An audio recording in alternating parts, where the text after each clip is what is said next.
लहरों से डरकर नौका पार नहीं होती, कोशिश करने वालों की कभी हार नहीं होती। Hello friends, welcome to my channel, your channel target with Bhavik મારું।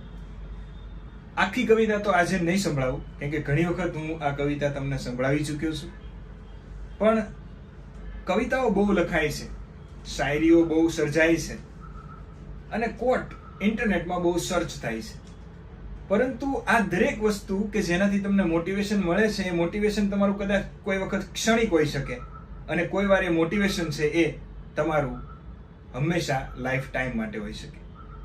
દોસ્તો, હું આજે વેલકમ કરીશ મારા સ્પેશિયલ ગેસ્ટ નહીં કહું, મારા સ્પેશિયલ ફ્રેન્ડને, કે જેને કદાચ તમે મારી યુટ્યુબ પર કોન્સ્ટન્ટ હોવ તો તમે નામ પણ સાંભળ્યું હશે, Bhavdeep Rajyaguru. Welcome Bhavdeep. Thank you.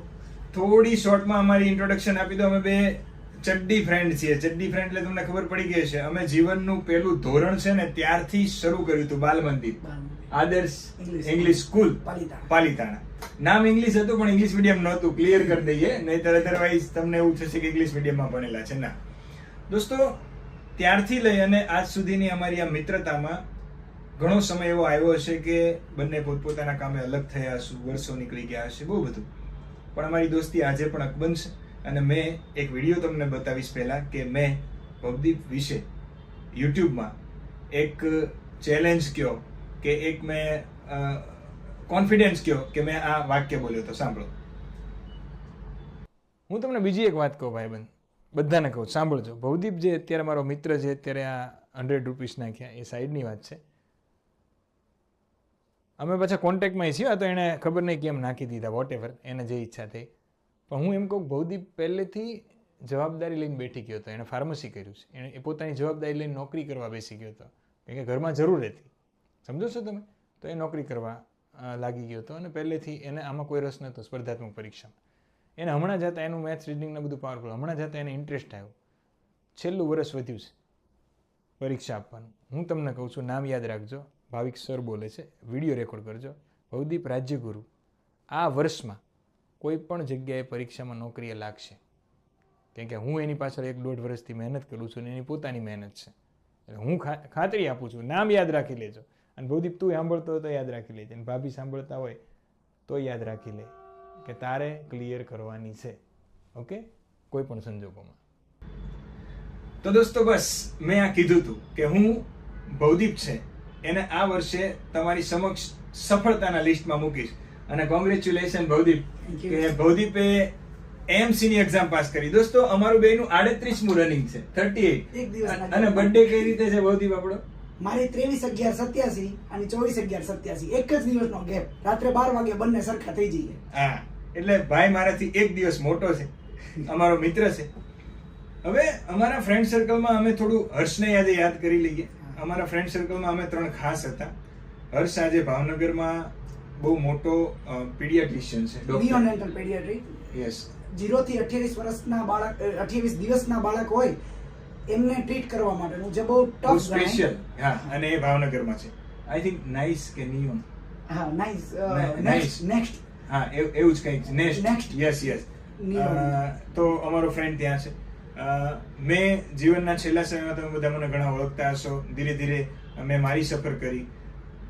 ભાઈ ભવદીપ છે એ ભણ્યા પછી તરત ઘરની જવાબદારીઓમાં પડી ગયો હતો, અને પછી એણે કોન્સ્ટન્ટ વર્ષો સુધી પ્રાઇવેટ જોબ પણ કરી અને ઘણા બધા સંઘર્ષ કર્યા। એ સંઘર્ષની જ વાત આજે કરવી છે, અને ટાઈમ લઈને તમે બેઠજો, કેમ કે આ વિડીયો છે કદાચ કેવો છે કે પેલું કહેવાય ને, ઇનફોર્મલ છે, અમે કોઈ એવું ઇન્ટરવ્યુનું કોઈ પ્લાનિંગ હજી હું આવ્યો એ આવ્યો પછી અમે ચા પીવા ગયા નીચે। મેં કીધું ઓફિસની ચા નહીં, નીચે ચા પીવા જઈએ। ચા પીવા ગયા તો ત્યાં મને ભવદીપે સામેથી કીધું કે મારી ઈચ્છા એવી છે કે મારે અમુક વાતો છે ને તારા સ્ટુડન્ટ સામે મૂકી, તો મેં કીધું ઇન્ટરવ્યુ કરી નાખીએ, અને એ રીતે ઇન્ટરવ્યુ થયું। તો ભવદીપ વેલકમ, વાતોડિયો તો હું છું અને તું એટલે બહુ લાંબુ થશે, એટલે જ આ લોકોને ટાઈમ જશે। હા, યસ યસ। તો આઈ થિંક આ તારું પહેલું રેકોર્ડિંગ હશે કેમેરાનું, પહેલું છે, પણ મને ખબર છે કે સેજ પણ કોઈ પણ આપણને ફેર નહીં પડે, થેન્ક્સ ટુ આપણી સ્કૂલ કે જ્યાં આપણે આવા તૈયાર થયા 100%। તો ભવદીપ, તારી શોર્ટમાં વિદ્યાર્થીઓને જર્ની કે કઈ રીતે તે ભણવાનું ખતમ કર્યું, ક્યાં ભણવાનું કર્યું, ત્યાર પછી તે કઈ રીતે પ્રાઇવેટ નોકરી કરી અને પ્રાઇવેટ નોકરી કર્યા પછી પાછું આ સરકારી નોકરીમાં 38મા વર્ષે સફળતા, એ કોઈ જેવી તેવી વાત નથી. જો સામાન્ય રીતે 12 સાયન્સમાં આપણે બંને સાથે હતા 2005માં. પછી મેં ફાર્મસી કર્યું. ફાર્મસી કર્યા પછી MBA કર્યું. એટલે MBA પૂરું કર્યા પછી સામાન્ય રીતે દરેક વ્યક્તિને શું હોય કે MBA થઈ ગયો છે એટલે આને તો જેમ કે બહાર લાઈનમાં જ ઊભા હોય 50-60 હજારની જોબ વાળા, પણ એવું કોઈ હોતું નથી. તમારે સ્ટ્રગલ બધે જ કરવી પડે. 100%. મારે 13 થી 14 વર્ષનો મેનેજમેન્ટનો એક્સપિરિયન્સ થયો. મેં બહુ ટોપ લેવલમાં પણ જોબ કરી, બહુ સારા પેકેજમાં, પણ એનાથી થતું શું કહેવાય કે ફેમિલીને ટાઈમ નહોતા આપી શકતા. ડેફિનેટલી. અને મારે પણ તારી જેમ જ હિસ્ટ્રી છે કે તમે મધરને જેમ પેરાલાઇઝ છે, એટલે તે પણ બહુ સ્ટ્રગલ કરી કે એ મને ખબર પડે કે તમે એક ઘરમાં એ રીતના વ્યક્તિ હોય, સાથે બાળક હોય, વાઈફ હોય, તમે ફેમિલી ચાલુ કરી દીધું હોય અને પછી તમે જે બીજું સ્ટેપ લેવું ને એ બહુ અઘરું પડી જાય છે. એટલે પછી મને ટાઈમ નહોતો મળતો કોર્પોરેટ લેવલમાં. મેં મારે રીડિંગ તો કરવું છે. અને તમને ભાઈઓ એક વસ્તુ કહું કે જે સારું ભણાવે છે ભાવિક, તમારા સર, સોરી મારે સર જ કેવું પડે, પણ બહુ સારું ભણાવે છે એ રીતે છે ને હાર્ટનો પણ બહુ સારો માણસ છે. અમે નહીં તો 7-8 વર્ષ ફેસ ટુ ફેસ અમે 15 વર્ષે મળ્યા છીએ. ડેફિનેટલી. પણ વાતો ઘણી વાર થતી હોય, એને 2 વર્ષ પહેલા એ ખબર પડી. અમે ફેસ ટુ ફેસ વચ્ચે સમય એવો થઈ ગયો કે અમારું ભણવાનું બધું પત્યું પછી ભવદીપ એની લાઈફમાં, હું મારી લાઈફમાં, એ એના સ્ટ્રગલમાં, હું મારા સ્ટ્રગલમાં, એમ વચ્ચે અમે 15 વર્ષ નતા મળ્યા. પછી પાછા મળ્યા હમણાં ભવદીપે તૈયારી શરૂ કરી પછી. હા, એટલે એમાં એવું થયું કે 2 વર્ષ પહેલા જ્યારે એને ખબર પડી કે હું તૈયારી કરવાનું ચાલુ કરું છું, CCE ની એક્ઝામ આવવાની હતી, એટલે મને એને સામેથી મને ખબર હતી કે એની ચેનલ બહુ સારી ચાલે છે, હું એના જ વિડીયો જોતો, પણ યુટ્યુબમાં જોતો હતો. એમાં થોડોક ભાગ ન પણ આવતો હોય. અને બીજું કે તમને ગાઈડન્સ, એ બહુ મહત્વની વસ્તુ છે. જે તમે સબસ્ક્રિપ્શન મળે અને તમે એપ્લિકેશનમાં જાઓ તો એ પ્રમાણે એને આખા વિડીયો સેટ કરેલા છે કે તમે એક પછી એક જ જોવાનું, તમને ખબર પૂછવાની જરૂર ન પડે કે આની પછી હવે શું વાંચું. એટલે એને મને કીધું કે તને હું સબસ્ક્રિપ્શન આપું, તું એમાં વાંચવાનું ચાલુ કરી દે. પણ મારે એવું હતું કે 1.5 વર્ષ જેવું જ્યારે એ જોબમાં એને મને સબસ્ક્રિપ્શન આપ્યા પછી 1.5 વર્ષ તો હું વાંચી એટલે નહોતો શક્યો, કારણ કે હું બહુ ઊંચી પોઝિશન ઉપર હતો. પણ એ જોબ એવી હતી કે સવારે 8-9 વાગ્યાથી લઈને રાતના 11 વાગે તો હું ઘરે આવતો હતો. જવાબદારી બહુ હતી. જવાબદારી હતી અને મૂકી શકું એમ નહોતું, કારણ કે અર્ન મારે જ કરવાનું હતું બધું. એટલે પછી સારા પ્રતાપે મેં એ જોબ મૂકી અને થોડુંક ડાઉન સેલેરીમાં ગયો, પણ એ ગવર્મેન્ટમાં જિલ્લા પંચાયતમાં આઉટસોર્સમાં હતો. ત્યાં મને વાંચવાનો થોડોક સમય મળ્યો. હવે આમની જ વાત કરું કે જે એમણે વાત કરી કે 38 વર્ષે, મારા અત્યારે 38 રનિંગ છે, હમણાં 11 મહિનામાં 38 અમારા બેયના પૂરા થઈ જશે. 35 વર્ષ પછી માણસને મોરલ ડાઉન થઈ જાય છે કે હવે નથી વાંચવું. ભલે +5 ગવર્મેન્ટ આપ્યા છે, પણ +5 ને આપણે એક્સેપ્ટ નથી કરતા. એમ થાય છે કે નહીં થાય હવે મારાથી, કારણ કે વાઇફ છે, છોકરું છે, ઘરનું. અને પાછું સોરી ઇન્ટરપ્ટ કરું છું, ભવદીપ એકનો એક, હું એકનો એક. ભવદીપના કાકા બાપામાં તો મને વધારે ડિટેલ નથી કે બધા છોકરાઓ છે કે નહીં, બધું મને સૌથી મોટો હું છું, એમ મારે છે. તો આવા સંજોગોમાં આજે ભવદીપ ને જોબ મળી છે, તો ગમે તેવી ઘરમાં પરિસ્થિતિ હતી, અમદાવાદ આવવું પડ્યું. AMC નહીં આવે ભાવનગર, તારે આવવું પડ્યું. એમ મારે પણ મારી લાઈફમાં આગળ વધવા માટે પાલિતાણા મૂકીને અમદાવાદ આવવું પડ્યું. ત્યારે આપણે આપણા કુટુંબીજનો, એ બધાનો પણ ખૂબ આભાર. આ વિડીયોથી એટલે મને કે જેના ઘરમાં પેરાલિસિસ એક પર્સન હોય ને દોસ્તો, એને જ ખબર હોય કે શું થાય. હવે સમજો ભવદીપને હું આજે કેપેબલ છીએ, હું આખી દુનિયા ફરતો હોય, મારી ઈચ્છા ન હોય કે હું મારી માં છે એને હું દુનિયા ફેરવું, મારા પપ્પાને ફેરવું. ખાસ તો મને પપ્પાનું એટલા માટે વધારે કે પપ્પાને એનો શોખ હોય ફરવાનો, પણ તમને ઘણી પાછળની વસ્તુ ન ખબર હોય. બાકી જેના ઘરમાં પેરાલિસિસ થયું હોય કોઈ પર્સન, અને દરેક વ્યક્તિને કેવું હોય, મારા ફાધર છે રિટાયર થવાના હતા ત્યારે મારા મધરને એવી ઈચ્છા હોય કે આ રિટાયર થઈ જાય પછી આપણે હરિદ્વાર ને ફરશું. મારા મમ્મી આધ્યાત્મિક વધારે, હરિદ્વાર ફરશું, અહીંયા ફરશું. એ શરૂ થયું અને ફાધરને પેરાલાઇઝ થયું. અત્યારે એ છેલ્લા 7 વર્ષથી મધર બહાર નથી નીકળી શકતા. એમને નીચે જવું હોય તો હું ઘરે હોઉં તો એ નીચે ખાલી બેસવા જઈ શકે છે. હવે આ કન્ડિશનમાં વાંચવું એ તમને સ્ટ્રેસફુલ જ લાગે ડેફિનેટલી, પણ ઈ મેં શરૂ કર્યું, મને ડેટ યાદ છે 1/10/2024 થી, અને આના બર્થડે 24/11/2024 માં AMC ની એક્ઝામ હતી. 1 મહિનો અને 24 દિવસ મેં લિટરલી વાંચ્યું કે નહીં હવે વાંચવું છે. બાકીનું બધું થતું પણ કેવું હતું 11 વાગે આવું તો કલાક પૂરતો કેમ વિડીયો જોઈ લો ભાવિકનો, પણ એ જે બધા સ્ટ્રેસની સાથે વાંચવું એ અઘરું હતું.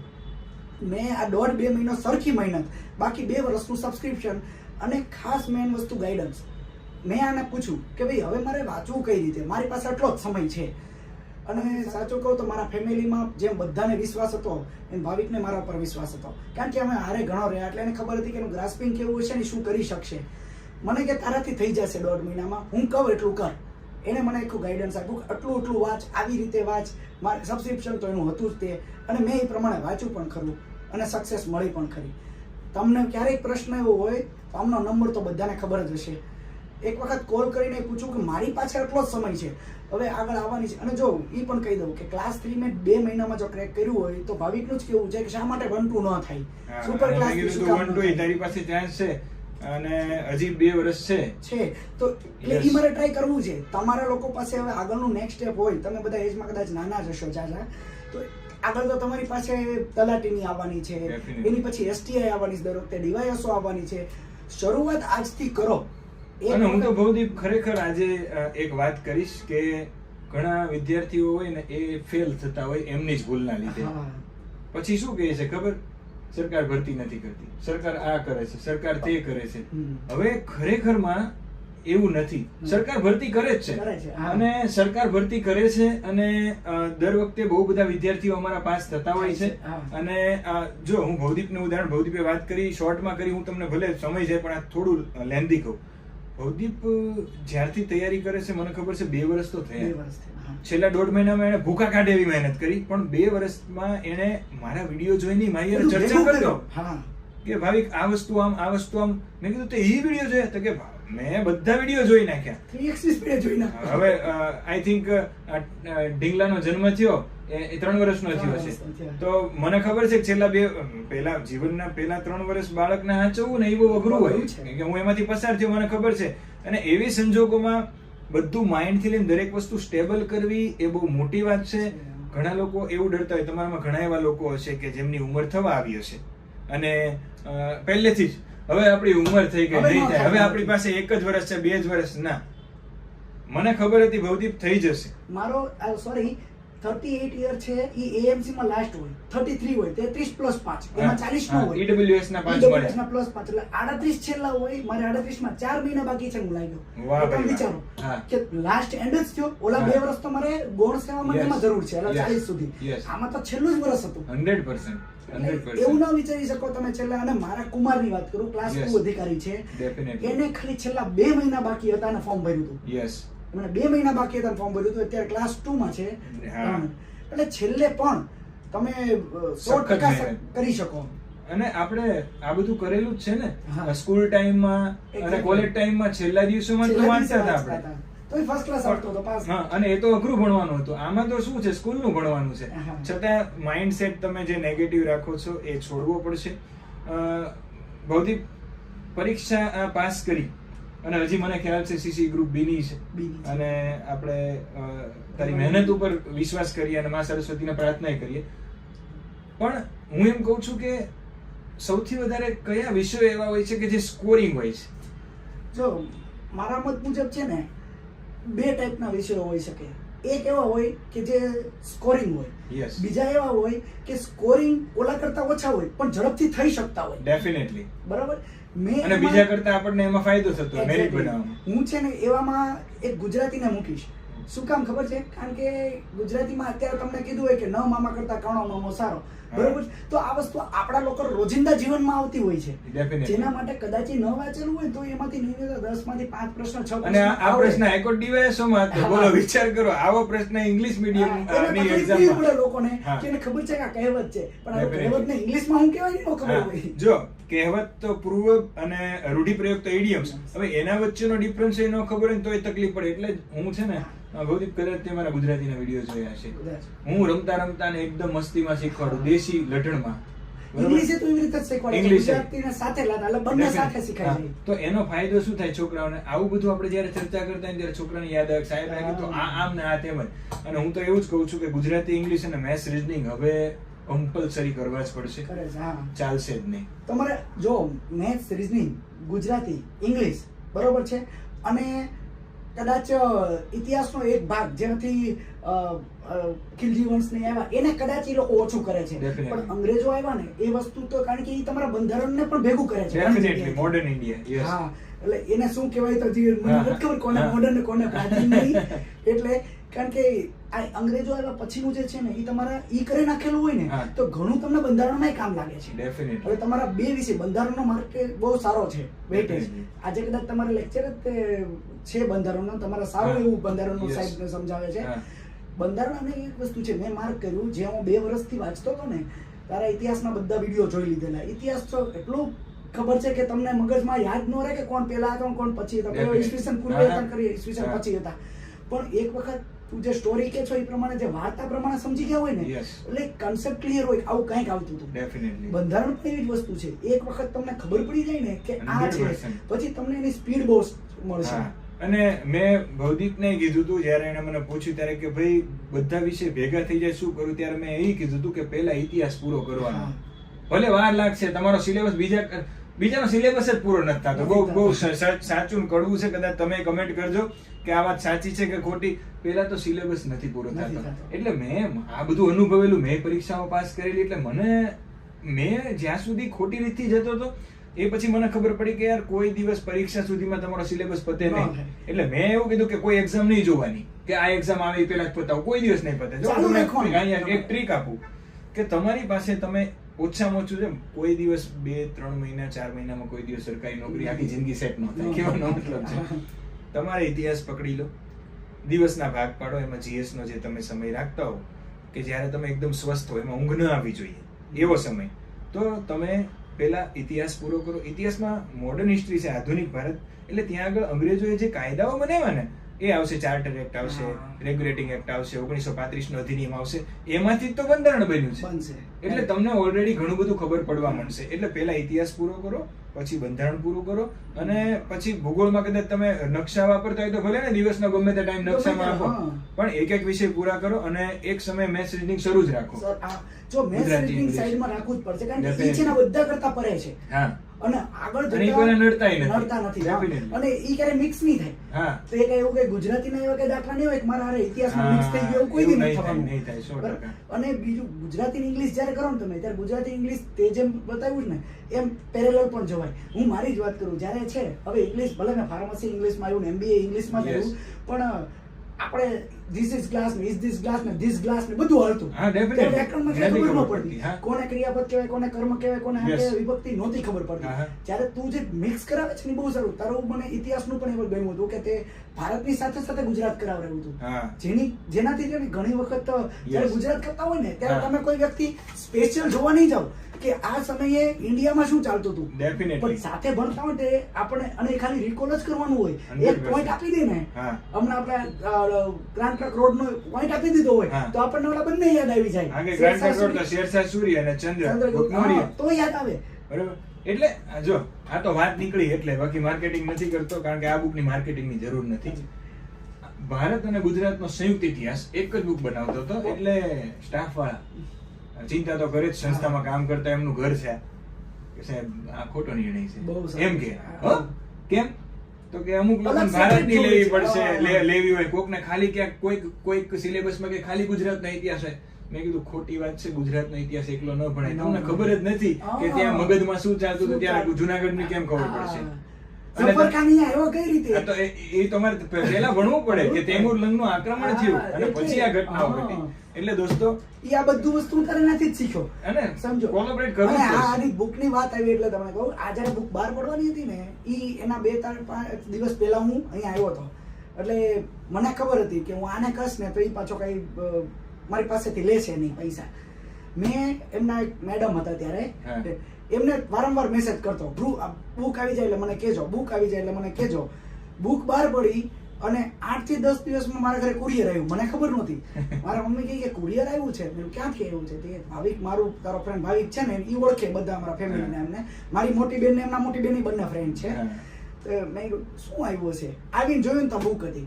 કોઈ પણ નવી બુક પડે એટલે એમનો સપોર્ટ મને બહુ મળ્યો. જો એને ફાઇનાન્શિયલી ઇશ્યુ નથી, બધાને, તમને લોકોને ખબર છે, પણ એક જે ફ્રેન્ડશિપ છે ને એ પણ તમને જો એવા વ્યક્તિ મળી જાય ને, આ તો થોડીક બહારની વાત છે એટલે કહું, 10મા ધોરણ સુધી મારે 10માં ખાલી 54% હતા, 54%. 10માં હું આખા પાલીતાણામાં ટોપ 10 માં સામાન્ય રીતે અમે લોકો રહેતા, ક્યાંય નહીં, કારણ કે આખું ગ્રુપ એવું હતું કે ક્રિકેટ રમવાનું ના તેને એવું બધું. 11-12 સાયન્સમાં મારું ગ્રુપ બહુ સારું હતું અને ક્રિકેટ ત્યારે રમતા, પણ ચાલુ ક્રિકેટે કઈક પ્રશ્ન આવ્યો હોય ને અને ન આવડતો હોય તો એને તો ક્રિકેટ સાઈડમાં મૂકી પેલા પ્રશ્ન સોલ્વ કરી નાખી પછી રમતા, ઈ ટાઈપના હતા. અને 12 સાયન્સમાં મેં ભાવનગર ગુરુકુળમાં કર્યું. સ્કૂલ ફર્સ્ટ હું, સેકન્ડ નંબર ને થર્ડ નંબર મારા એ જ ફ્રેન્ડ જે ત્રણે હતા. એટલે તમે જે તમારું જે ગ્રુપ બનાવો, ચર્ચાઓ કરો, વાતો કરો, એનાથી તમને એટલું બધું ઇમ્પ્રુવમેન્ટ મળશે. પણ વસ્તુ કેવી છે કે તમને પેલા થીમ, જેમ કે આમાં તમને ગુજરાત ને ભારત બંને ખબર છે, તો તમે એ થીમ ઉપર તમે ગયા હોવ ને કે એક વખત અમે મારા ફ્રેન્ડ સર્કલ ને અમે કેવી રીતે કરીએ છીએ, આ જ બુક છે બધા પાસે, આમાં નક્કી કરી નાખીએ કે પેલા 5 ટોપિક છે, એમાં બુદ્ધ ભગવાનનું છે, પછી મહાવીર સ્વામીનું જે લાઇન્સ છે, વેદનું ની છે, કે આ 70 પેજ કે 100 પેજ વાંચીને આવવાના છે. પછી 100 પેજ આવીએ અમે ઘરે ભેગા થઈએ દર રવિવારે ભેગા થઈને 100 માંથી કોઈ પણ પ્રશ્ન ઈ વ્યક્તિને, સપોઝ કે આપણે 3 છીએ, તારે મને પ્રશ્ન પૂછવાનો, મને જવાબ આવડતો જ હોય કારણ કે 100 વાંચ્યા હોય, પણ એવું બની શકે કે 5 વસ્તુ ભૂલાઈ ગઈ હોય કારણ કે એને પ્રશ્ન પૂછ્યો છે ને એટલે વધારે પ્રિપેર હોય. ડેફિનેટલી. તો ભાઈ એટલે ઈ 5 પ્રશ્ન મેં તૈયારી આવી જ કરી. હા, અને તું મને કે આ 5 છે ને હજી તો મારા રહી ગયું, ઈ પછી તમને લાઈફમાં ક્યારેય નહીં ભૂલાય. યસ. બુક નીકળી છે એટલે હું વાત કરી દઉં બીજી. તલાટીનો સિલેબસ તો હમણાં આવ્યો. આ બુક બની છે 2 વર્ષ પહેલાની. મેં મેઇન્સ ત્યારથી એડ કરી દીધું હતું આ બુકમાં, અને હું બોલ્યો તો, હું સ્ટાફમાં બોલ્યો તો, મને કે સાહેબ મેઇન્સના પ્રશ્નો કોઈ નથી નાખતું, તમે કેમ નાખો? મેં કીધું હવે જીપીએસસી, તલાટી, પોલીસ ને બધું આ એક કરી નાખશે. અને ખરેખર ભવદીપ હમણાં જ અઠવાડિયા પહેલા રિલીઝ થયો તલાટીનો સિલેબસ, એમાં મેઇન્સમાં ડિસ્ક્રિપ્ટિવ આવી ગયું. એટલે ગુજરાતમાં એક જ બુક છે. અને જો એક વસ્તુ છે કે બધા લોકો સપોઝ કરીએ કે ભાઈ આમાં ડિસ્ક્રિપ્ટિવ, પણ આજ નહીં તો પછી લાવવાના તો છે જ, કારણ કે આપણે લોકો એટલું બધું વાંચીએ છીએ અને કે લોકોને કોમ્પિટિશન ટફ થઈ ગઈ છે. હવે તમે શું પૂછો? તો પછી બુદ્ધનો જન્મ ક્યાં છે બધાને ખબર પડી ગઈ. 95 કટ ઓફ રહેશે, પછી તો એ લોકો ટફ તો કરવું પડશે. પણ હવે બુદ્ધના વિચારો પૂછશે. હા, એક્ઝેક્ટલી. બરાબર કે દાખલા તરીકે નટરાજની મૂર્તિ છે તો કાલે તમને પૂછી લેશે કે નટરાજની તાંડવ મૂર્તિ વિશે 10 માર્કમાં લખો, 5 માર્કમાં લખો, તમે શું કરશો? તો મેં ભણાવ્યું હોય ઇતિહાસમાં, બાકી કઈ ના ખબર હોય. તમે સાહેબ ઈ નાખ્યું છે આમાં કે નટરાજ ચોલ સામ્રાજ્ય તંજાવુરના જે કારીગરો હતા એમની આ મૂર્તિ કળા છે, અને કાંસાની મૂર્તિઓ બનાવતા એ વખતે તો એને બધી પોઝિશન ડેફિનેટલી એ મેં સમજાવ્યું છે. બરોબર, જીવન ચક્ર. પછી આપણને અત્યાર સુધી નથી ખબર કે આ વામન કોણ છે. બરોબર, તો એ વામન એક પુરુષ છે કે જેનામાં ખરાબ ગુણ છે. તો ભગવાને કીધું કે ખરાબ ગુણ વાળો માણસ નાનો છે અને કોઈ દિવસ મારા પગના નીચે તો આવી જ જવાનો, પણ તારે જો પશ્ચાતાપ કરવો હોય તો આ મારો પગ છે કે જ્યાં હું આંગળી ચીંધું છું કે અમારા પગમાં તારો પશ્ચાતાપ છે. હા, અને અહીંયા આગળ આ ગંગાની પાણીની ધારા છે અને આ જીવનનું ચક્ર છે, આ હાથમાં ડમરું છે, અગ્નિ છે. એટલે આ તો ડેફિનેટલી હવે બુદ્ધને આખી દુનિયા પૂજે છે, પણ બુદ્ધ ખુદ એમ કહેતા હતા કે મને પૂજવાનો નથી, મારા વિચારો છે એના પર. તો તમારે ભણવું હવે એ રીતે પડશે કે ડિટેલમાં તમારે એનાલિસિસ કરવું પડશે. અને સહેલું છે. મને તો ખબર નહોતી હું ક્યારે ડિસ્ક્રિપ્ટિવ આપીશ કે નહીં, પણ છતાં હું તારા બધા પ્રશ્નો એટલા સોલ્વ કરતો ડિસ્ક્રિપ્ટિવના, કારણ કે તમે વાંચો ને તો આગળનો સાર આવી જાય છે બધું. કારણ કે હેતુ માટે આ ક્લાસ 3 ના ખાલી ઓપ્શનલ હોય ને એબીસીડી એમાં પણ એમસીક્યુ માં પણ કામ લાગે છે, કારણ કે તે એનો સાર જ મૂકેલો છે. તને કીધું એક 10 માર્કમાં લખો તો તું આખો આગળ ભણાવ્યું જ છે, તો આમાં તો સારા જ હશે, એટલે બેનિફિટ મળે છે. અને અમે તો ભાઈ વાતોડિયા, તમને એવું લાગશે કે સાહેબ આ ઇન્ટરવ્યુ છે, પણ આ ઇન્ટરવ્યુ નથી, આ બસ તમને મારો ફ્રેન્ડ આવ્યો આજે અને વાત બધી કરવાની હતી. વિદ્યાર્થીઓ કે જેની ઉંમર થવા જઈ રહી છે એમને તું શું સંદેશો આપી શકે કે એ લોકો નાસીપાસ હોય અથવા તો ડરતા હશે? સમજો, હવે જો આ વસ્તુ મેં ક્યારેય ફીલ નથી કરી, હું એવું વિચારતો જ નહીં. આપણે જે સામાન્ય રીતે કહે ને, ઘણા એમ લાગશે બહુ ફિલોસોફી છે, પણ age is only number. Real definitely હું ટ્રાય કરું જ છું. વિડિયો શરૂ કરે છે બીજું ન ગોતતો પાછો. ના એવું તો નહીં કરું, નહીં તો બહુ તકલીફ થાય. એટલે સામાન્ય રીતે છે ને, મને યાદ છે હું બીજા કે ત્રીજા ધોરણમાં હતો ત્યારે અમારા એક સર હતા, હિંમત સર, અને ત્યારે કદાચ અમને સાથે શું અથવા તું માનવડમાં વહી ગયો છે એવું બને. હું છઠ્ઠામાં માનવડમાં ગયો.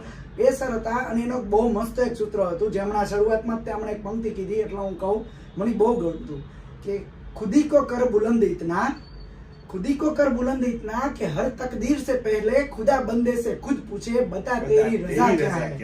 તું શું કહેવા માંગે છે બોલ. ઈ હું લખું. તું કર મહેનત. હા, હું ઈ લખીને તને દઈશ. પણ મહેનત કરો, કારણ કે મેં આ કરેલું છે એટલે હું બેસીને બોલું છું. ન કર્યું હોત ને તો ઘણા એમ કે ખોટા ખોટા હું ભાષણ દઈશ, તે કે પાસ કરી એમ જ કહે પેલા. પણ આ મેં કર્યું એટલે કહું છું ને, મારે લિટરલી મહેનત 2 મહિનાની અને આગળ ભેગું કરેલું છે. તમારી પાસે સમય છે, અત્યારે જે પણ આવે ને વાંચો.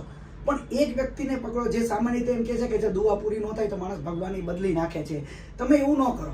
એક પકડાનું છે ને કે સપોઝ કે તમે ભાવિક સાથે જોડાયેલા છો, બધા સારું બનાવે છે, બધાનું સારું છે, દરેક વ્યક્તિનું સારું છે, પણ એમને પકડો અને એનો કન્સેપ્ટ જુઓ. અથવા તમારે અત્યારે પકડાયેલા હોય એમાં તમને એમ લાગે કે નહીં મારે કાંઈક નવું જોઈએ છે, તમે પેલા સર્ચ કરો. જેમ કે આપણા બાબા સાહેબ આંબેડકરે કેટલી બધી એના ધર્મો જોયા અને પછી એકને પકડ્યું. કે બુદ્ધ કે એનું જડ તો છે તો એ કે વેદમાંથી જ નીકળ્યું છે અને એને પ્રયત્ન ખાલી ધર્મ સુધારવાનો કર્યો છે, એ કઈ અલગ જ નથી. તો તમે એટલું બધું છે ને જુઓ કે ક્યાં કઈ વસ્તુ છે કે, અને જો માત્ર હું એ નથી કહેતો કે એ જોવો કે આમનામાં તો 500 જણા સફળ થયા છે, ઓલામાં 300 થયા જ નથી જવું એવું જરૂરી નથી. ઘણી વાર એવું પણ બને કે 300 જે સફળ થયા હોય ને એ લોકોએ કાંઈ ન આવડતું થયા હોય, જ્યાં 500 સફળ થયા ને 5 જગ્યાએથી વાંચીને આવ્યા ને પછી અહીંયા થાય ને સગા સફળ, પેલું કાગડાનું બેસવું ને ડાળનું તૂટવું, એવું પણ પોસિબલ હોઈ શકે, આપણને ખબર નથી. પણ તમે જુઓ કે તમારા મન મુજબ કોનો કન્સેપ્ટ બરોબર લાગે છે. હું આ વ્યક્તિને પકડીશ તો મને વાંધો નહીં આવે, એને તમે પકડો, મહેનત કરો અને મહેનત તમે અત્યારે ભેગું કરો. જો ઘણાને એવું થશે, મને થતું હતું, કારણ કે મેં તારા ઇતિહાસના લેક્ચર વાંચ્યા ને એમ તારું વારું યાદ કેમ રહેશે, બરોબર? એટલે પણ મેં એવું વિચાર્યું કઈ નહીં, જેટલું યાદ રહે એટલું ભેગું કરું, બરોબર છે? લખવાની ટેવ બહુ સારી, મને ટેવ નથી, બહુ ખરાબ વસ્તુ છે, પણ લખવાની ટેવ બહુ સારું. પોતાની રીતે જે કન્સેપ્ટ ડ્રાફ્ટ કરાવો ને અને પછી અહીંયા ચોટાડી દો. હું એમ કહું છું કે એજન્ડા લખો, કારણ કે ડીપમાં તમે જ્યારે લખતા હશો ને ત્યારે તમને ડીપમાં બધું હશે નોલેજ. તમે લખો છો આમાં 5 લીટી, પણ પછી જ્યારે 5 વાંચશો ને ત્યારે ઓલું બધું ઓટોમેટિક હારે આવશે પૂછડીની જેમ. એવું થશે. એટલે એ વસ્તુ કરવાથી તમે અચીવ કરશો. તમારે 38 નહીં હોય, જેને હશે 35 36 એ હાર ન માનતા આ બની શકશે. અને મારું આ જે છે એ મારો એન્ડ નથી, મારું બિગિનિંગ છે અને હવે હું કરીને જ રહીશ, કારણ કે મને ગર્વ છે કે તું મારો ફ્રેન્ડ છો. જ્યારે 38 વર્ષે કોઈ વ્યક્તિને એક નોકરી મળી જાય ને તો એ તો કે હાશ હવે શાંતિ. ભૌતિક રાજ્યગુરુ, રાજ્યના ગુરુ કહેવાય, બરોબર? એ ગુરુ તરીકે હું તો કહું કે એની વાતને સ્વીકારી લેવી જોઈએ કે જીવનમાં કોઈ દિવસ અંત નથી આવતો, બરોબર? જ્યાં સુધી તમને મોકો મળે ત્યાં સુધી તમારે મહેનત કરવી જોઈએ અને અચીવ કરવું છે. અને સીધી વસ્તુ છે, આજ તું 5 થયો સુધી ઇન્ટરવ્યુ લો, બાકી તું પહેલા આવતો હતો ચા પાણી જ કરતા હતા. અને તમે જો એચીવ નથી કરતા ને એ ભૂલ તમારી છે. ડેફિનેટલી ક્યાં બીજા કોઈ નથી. જો મને મારા ફેમિલીમાંથી બહુ સપોર્ટ મળ્યો. અત્યારે એમણે વાત કરી, જે 2 વર્ષનો છોકરો હતો આવીને બાજુમાં બેસી જ જાય, ઓળખે તને, હા ભાવિક કાકા આવ્યા, બરોબર છે? 2 વર્ષના નોકરો હું એની બાજુમાં રાખતો, રમાડતો. મારા વાઈફે 2-3 વર્ષ આવીને પણ હોય કે ભાઈ મા બાપ સાથે રમાડીએ, એ પણ મને પૂરો ટાઈમ આપતી કે ના તમે વાંચો, હું મને રમવા નીચે લઈ જાઉં છું. ફેમિલીના બધાનો સપોર્ટ તમને મળે છે. તમે પાસ નથી થતા એ તમારામાં જ ક્યાંક રહી ગયું છે.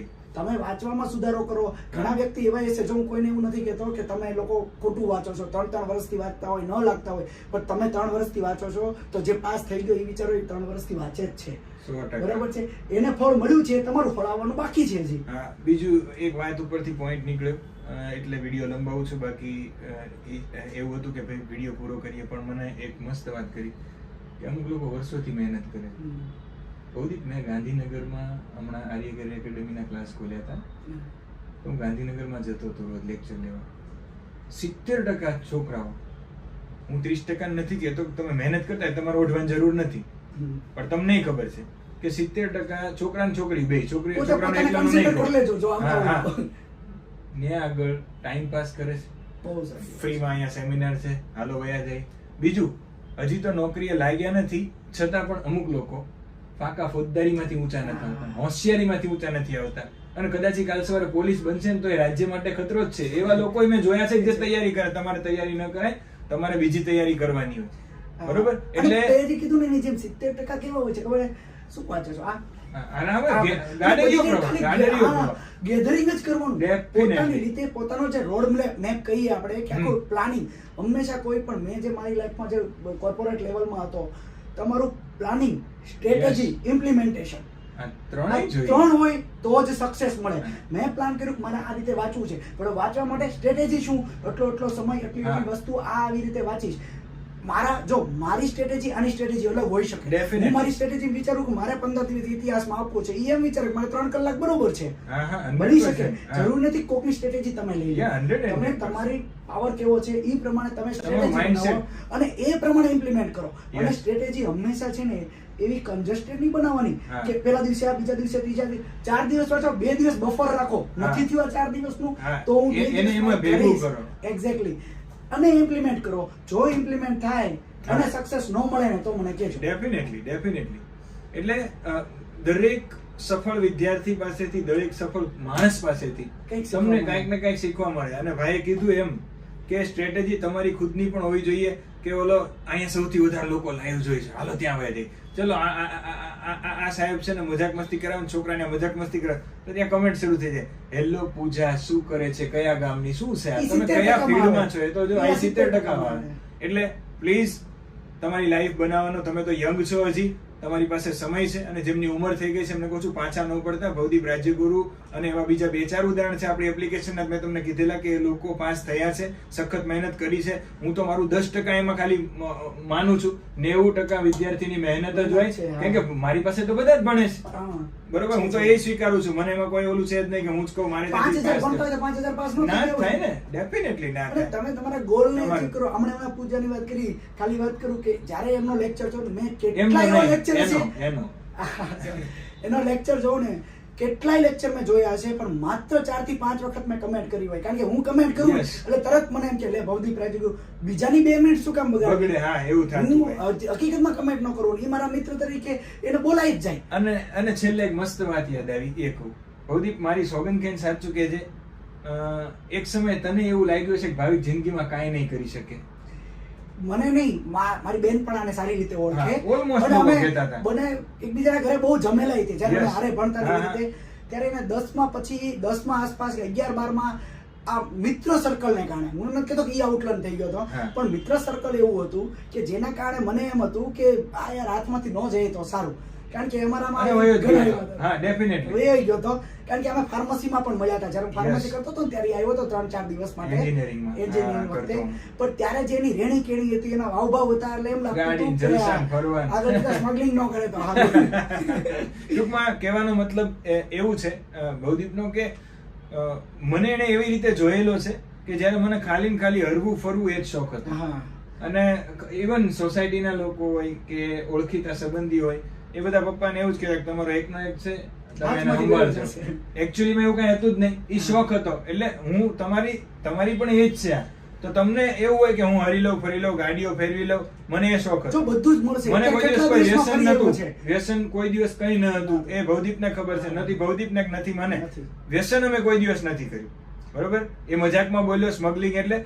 પણ અમે લાઈફમાં વ્યસનથી દૂર રહ્યા છીએ અને કદાચ એટલે આપણે ટકી રહ્યા છીએ. સાચી વાત છે. એટલે હું નથી કહેતો એવું કે વ્યસન આપણને અંદર આવાય નથી. બાકી મળ્યા ઘણા ફ્રેન્ડ સર્કલ કે જે બધું કરતા હતા પણ નથી આપણે કર્યું. તો જેટલા લોકોને કહું છું વ્યસન છે એમને હું નેગેટિવ નથી કહેતો, પણ તમે એ છોડી શકો. અને વ્યસન જે છોડી શકે ને એ જિંદગી બધું કરી શકે. એટલે આ વિડીયોના અંતે એક જ મેસેજ આપીશ કે વ્યસન હોય તો એ છોડવાનો ધીરે ધીરે પ્રયત્ન કરો. વ્યસન છૂટશે ને તો જીવનમાં તમે બહુ તેજ બનશો.